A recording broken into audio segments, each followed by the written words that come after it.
Do you have a problem comparing yourself to other people? Then this is the video for you. In today's video, I'm going to be sharing with you 3 things you need to do in order to stop comparing yourself to others. Now, we live in a world of social media. We all know that, where everybody is on their phones, everyone's on their computers, scrolling, looking at what everybody else is doing. It's normal to look at other people and end up comparing yourself to how they look or what they're doing or how they're feeling.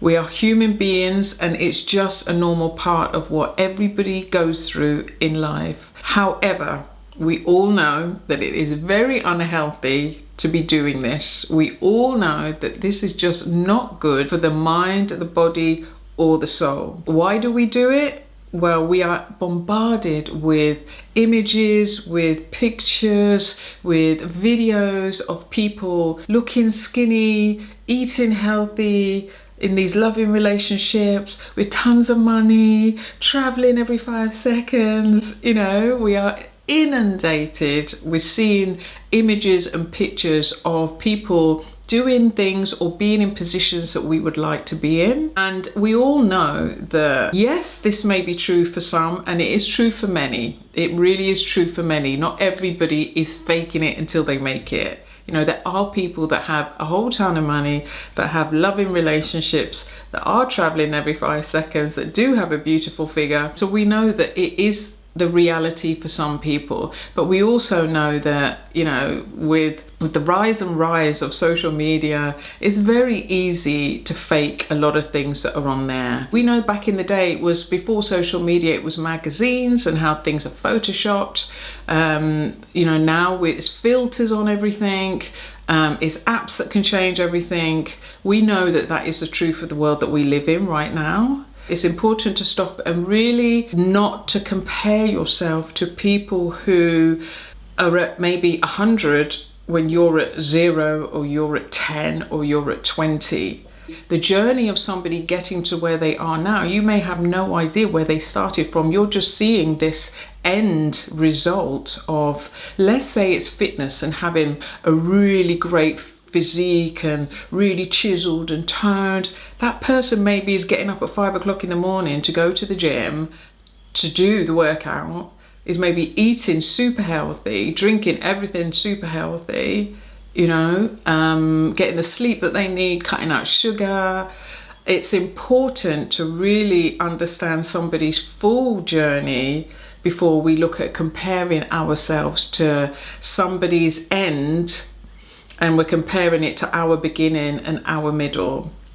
So in this video, I just wanted to give you 3 quick ideas of what you can do to stop comparing yourself to other people. Tip number 1 is gratitude. Have gratitude for where you are right now, or what you have right now, because I bet you any money you have more than a lot of other people that you don't even know. So you may not be exactly where you want to be, and you may not be in the position that somebody that you're following is in right now, but I bet you any money that you are in a better position than somebody else. So if you can practice the art of gratitude and being grateful for the fact that, let's say for instance, if I use myself as an example of going through the menopause at the moment, I'm 51 years old, going through the menopause, absolute nightmare. You've heard me moan about it forever, and it's tough. It's really tough for me.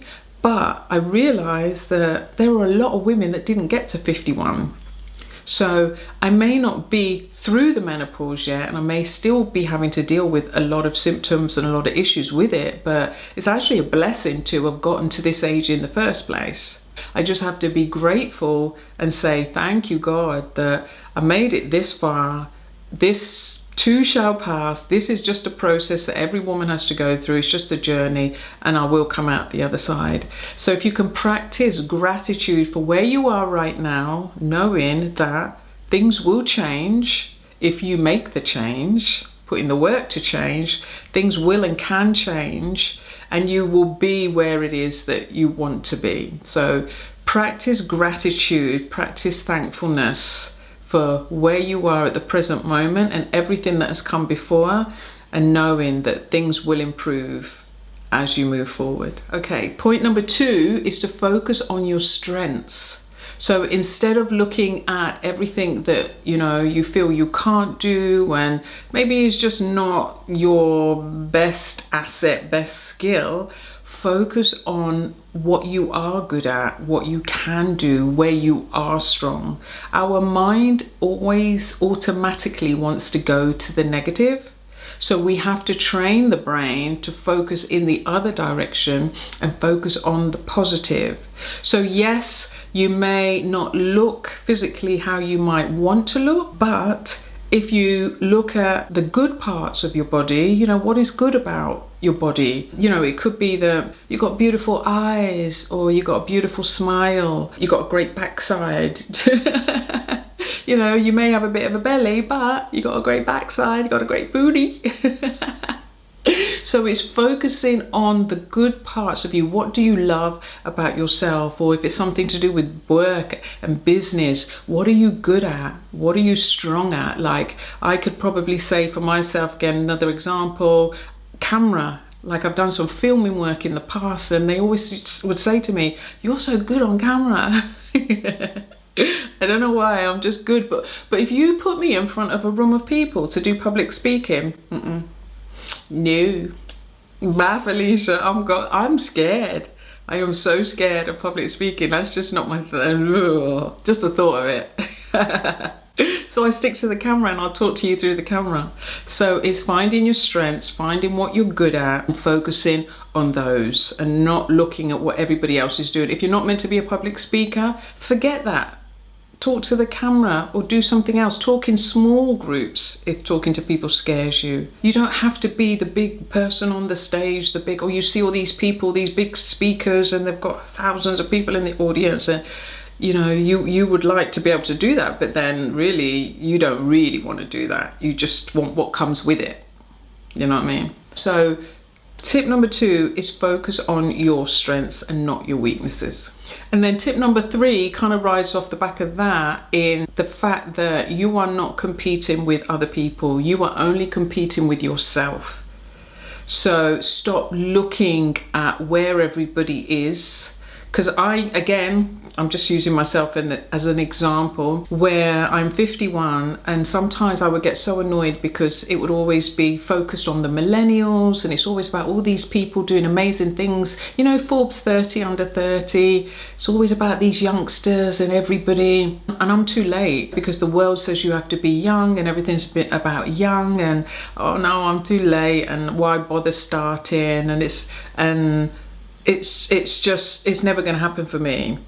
But that's wrong thinking, because I'm not competing with the 20-year-olds, the 30-year-olds, the 40, even the 50, 60, I'm only competing with myself. And let me tell you this, when it's your season and when it's your time, it is your time. It could be that the 10-year-old takes off all of a sudden. They're on Britain's Got Talent, American Idol. They are just the don at what they do, and they're 10 years old. But it could be that you don't hit the heights until you're in your 50s, 60s, 70s, because there are people at that age group that need you as the shining light and the example of what's still possible at that age in life. And that's what I've always felt is missing. Who are the people that we can look up to as we're getting older? We're not downgrading the youngsters and what they're doing. We think that's amazing and fantastic, but it's important to just compete with yourself. And, are you getting better each day? Are you doing what you can each day to move things forward? Because there's a reason why, if you're not where you want to be, there's a reason why you're not there right now. But don't ever think it's too late. Don't ever think it's too late, because there is an audience, there's a group of people that specifically you will be called to empower and to inspire through your story and your journey. So stop looking backwards, stop looking sideways at what everybody else is doing. Just focus frontwards and forwards on what it is that you've been called to do, and make sure that you're just getting better, and just make sure that you're improving yourself as much as you can, and stay in your lane. Just stay in your lane. So I hope that has helped you. I really do, because I know it's something that we all struggle with. You know, it's hard not to compare yourself to other people. It really is. So I hope that this video has helped you. Please don't forget to subscribe to the channel. Leave me a comment down below and I shall see you in the next video. Thank you so much for watching. Bye.